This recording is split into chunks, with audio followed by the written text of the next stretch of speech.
Forced evacuation na ipinagtupad sa mga bahaing lugar sa Daet, Camarines Norte. At nakatutok doon live si Sandra Aguinaldo. Sandra?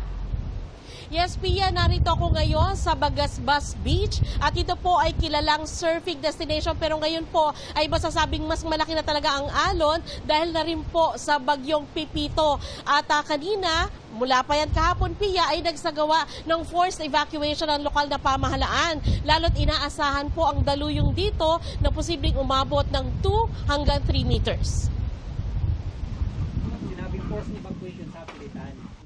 Nagpunta na kami dito, pinaliwanag na namin na forced evacuation na tayo.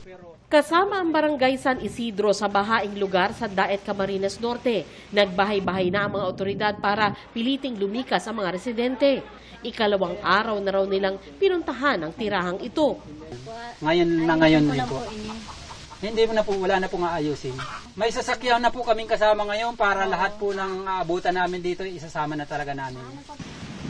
Sa huli, napilit ang ginang na lumikas na. Kaya kami ganito kasi minsan kapag kasagsagan na po ng bagyo, saka po sila nanghihingi ng rescue. Ang baha po talaga doon ay nalagpas tao.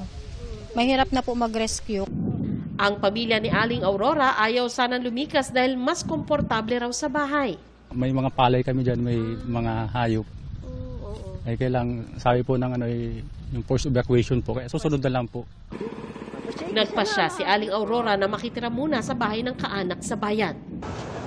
Ipinatupad ang forced evacuation sa mga barangay ng Bagasbas, Awitan, Gubat at Mambalite. Ayon sa Daet MDRRMO, mahalagang lumikas ang mga nasa tabing dagat at flood-prone areas bago dumilim dahil inaasahan ang walang humpay na pag-ulan mula ngayong gabi hanggang bukas. Ididadaan sa amin yung mata pero nasa inner wall kami, wala po kaming pahinga. Bawal ng mangisda pero kaninang umaga may mangilan-ngilan pa ring sumubok na maghanap buhay. Kilalang surfing destination ng Daet pero bawal muna ang surfing dahil sa bagyo.